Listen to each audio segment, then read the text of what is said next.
नमस्कार मित्रांनो, स्वागत आहे तुमचं आपल्या बोलगड्या मराठी या यूट्यूब चॅनेलवर।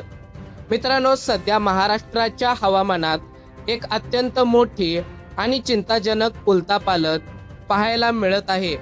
एका बाजूला उत्तर आणि पूर्व विदर्भात उन्हाचा पारा 45 अंशाच्या पार गेल्याने उष्णतेची तीव्र लाट आहे, तर दुसऱ्या बाजूला हवामान विभागाने 22 मे ते 26 मे या काळात महाराष्ट्रातील तब्बल 12 ते 15 जिल्ह्यांमध्ये येलो अलर्ट जाहीर केलेला आहे।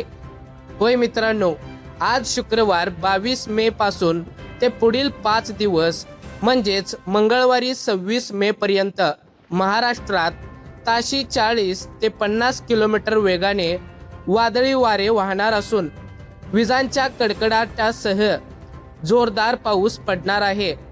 मित्रांनो, आजच्या या व्हिडिओमध्ये आपण सविस्तरपणे पाहणार आहोत की कोणकोणत्या तारखेला आणि कोणत्या दिवशी तुमच्या जिल्ह्यात पाऊस पडणार आहे आणि कोणत्या भागाला याचा सर्वाधिक फटका बसणार आहे। त्यामुळे मित्रांनो, व्हिडिओ शेवटपर्यंत नक्की पहा, कारण शेवटी आम्ही शेतकरी आणि मेंढपाळ बांधवांसाठी अत्यंत महत्त्वाचा आणि जीव वाचवणारा सल्ला दिला आहे। मित्रांनो, सर्वात आधी आपण समजून घेऊया की हवामान विभागाने कोणत्या तारखेला काय अंदाज वर्तवला आहे, जेणेकरून तुम्हाला नियोजन करणे सोपे जाईल। मित्रांनो, 22 मे म्हणजे शुक्रवारी आज दुपारनंतर दक्षिण कोकण, सांगली, सोलापूर आणि कोल्हापूरच्या काही भागात अचानक ढग दाटून येतील आणि संध्याकाळच्या वेळी वादळी वाऱ्यांसह पावसाची सुरुवात होईल। मित्रांनो, 23 मे म्हणजेच शनिवारी आणि 24 मे म्हणजेच रविवारी या दोन दिवशी पावसाचा जोर सर्वाधिक असणार आहे। शनिवार आणि रविवारी पश्चिम महाराष्ट्र, सातारा, पुणे, नाशिक आणि मराठवाड्यातील लातूर, बीड परिसरात विजांचा कडकडाट तीव्र असेल। 25 मे म्हणजेच सोमवारी आणि 26 मे म्हणजेच मंगळवारी मित्रांनो, सोमवार आणि मंगळवारी पावसाचा जोर काहीसा कमी होईल, पण कोकण किनारपट्टी आणि घाटांच्या परिसरात हवामान ढगाळ राहून हलक्या ते मध्यम स्वरूपाच्या सरी कोसळत राहतील। चला तर मग आता पाहूया या 5 दिवसात कोणत्या जिल्ह्यात कसा फटका बसणार आहे। मित्रांनो, या जिल्ह्यांना बसणारा फटका सगळ्यात मोठा असणार आहे। मित्रांनो, आता आपण बोलूया त्या महत्त्वाच्या जिल्ह्यांबद्दल जिथे हवामान विभागाने नागरिकांना सतर्क राहण्यास सांगितलं आहे।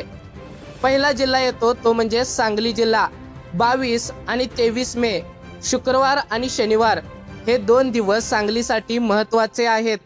सांगली शहर, मिरज, तासगाव, आटपाडी आणि जत परिसरात दुपारनंतर सोसाट्याचा वारा सुटून धुळीचे वादळ येऊ शकते आणि त्यानंतर विजांच्या कडकडाटासह मध्यम स्वरूपाचा पाऊस पडेल।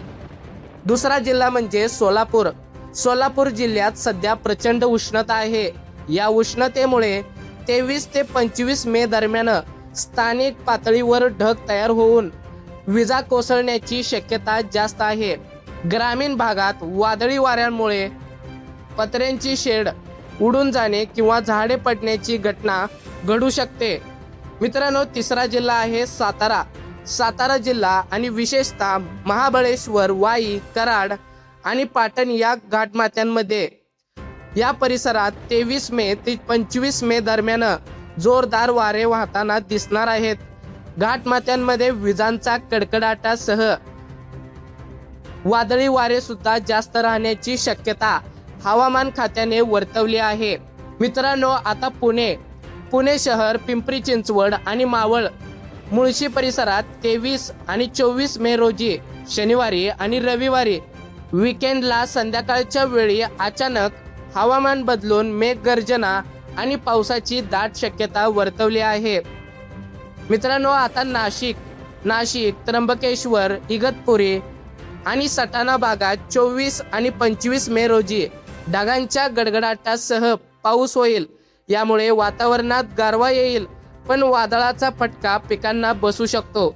मित्रांनो, आता रत्नागिरी आणि सिंधुदुर्ग, कोकणात अरबी समुद्रावरून येणाऱ्या दमट वाऱ्यांमुळे 22 ते 24 मे दरम्यान समुद्र खवळलेला राहील आणि किनारपट्टीत ताशी 50 किमी वेगाने वारे वाहतील.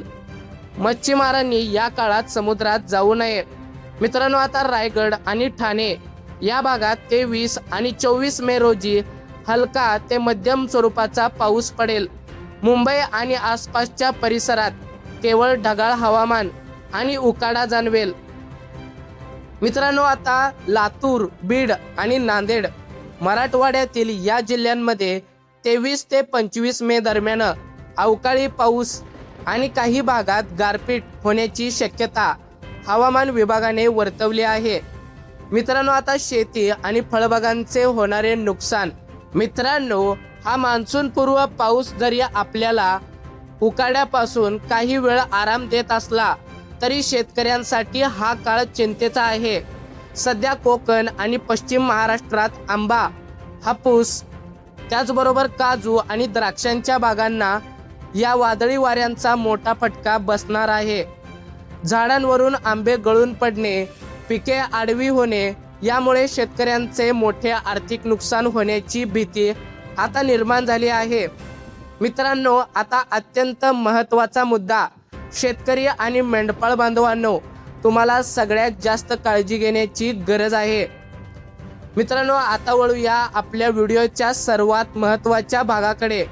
मित्रांनो, 22 ते 26 मे दरम्यान होणाऱ्या या वादळी पावसात आपल्या शेतकरी आणि मेंढपाळ बांधवांनी स्वतःची आणि आपल्या पशुधनाची कशी काळजी घ्यावी याबद्दल हवामान विभागाने काही अत्यंत महत्त्वाच्या सूचना दिलेल्या आहेत.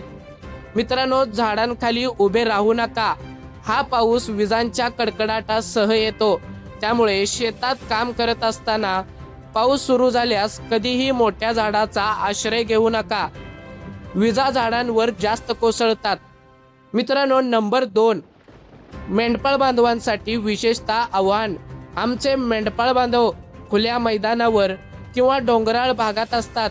जेव्हा आकाशामध्ये विजा चमकू लागतील तेव्हा आपल्या कळपांसह तात्काळ उघड्या मैदानातून बाहेर पडा. विजेचे खांब, मोबाईल टॉवर किंवा मोठ्या झाडांच्या खाली उभे राहू नका. शक्य असल्यास एखाद्या पक्क्या शेडचा आसरा घ्या. नंबर 3, पशुधनाची सुरक्षितता. मित्रांनो, गायी, म्हशी, शेळ्या, मेंढ्या यांना लोखंडी जळण, लोखंडी खांब किंवा विजेच्या पोलजवळ बांधू नका. अनेकदा जमिनीत वीज उतरल्याने जनावरांचा जागीच मृत्यू होतो. त्यांना सुरक्षित जागी बांधा. आणि नंबर 4, शेतमालाची साठवणूक. जर तुमची उन्हाळी पिके किंवा धान्य शेतात उघड्यावर असेल तर ते आजच ताडपत्रीने सुरक्षित झाकून घ्या, जेणेकरून नुकसान होणार नाही. तर मित्रांनो, महाराष्ट्रातील बदलत्या हवामानाची ही आत्ताची महत्त्वाची बातमी. 22 मे ते 26 मे दरम्यानची सविस्तर माहिती. निसर्गाचा हा कोप आहे, त्यामुळे कोणीही निष्काळजीपणा करू नका. आपल्या सुरक्षेला पहिले प्राधान्य द्या. तुम्हाला तुमच्या जिल्ह्याचे हवामान जाणून घ्यायचे असेल तर खाली कमेंट बॉक्समध्ये तुमच्या जिल्ह्याचे नाव नक्की लिहा. हा व्हिडिओ आपल्या सर्व शेतकरी, मेंढपाळ बांधव आणि इतर नातेवाईकांपर्यंत व्हॉट्सअप ग्रुपवर आत्ताच शेअर करा, जेणेकरून तेही वेळेत सावध होतील. व्हिडिओ आवडला असेल तर आत्ताच आपल्या व्हिडिओला लाईक करा आणि बोलगड्या मराठीला सबस्क्राईब करा, जेणेकरून येणारे नवनवीन आणि महत्त्वाचे अपडेट सर्वात पहिला आपण देतो. काळजी घ्या, सुरक्षित राहा. भेटूया पुन्हा एकदा अशाच माहितीसोबत. तोपर्यंत जय हिंद, जय महाराष्ट्र.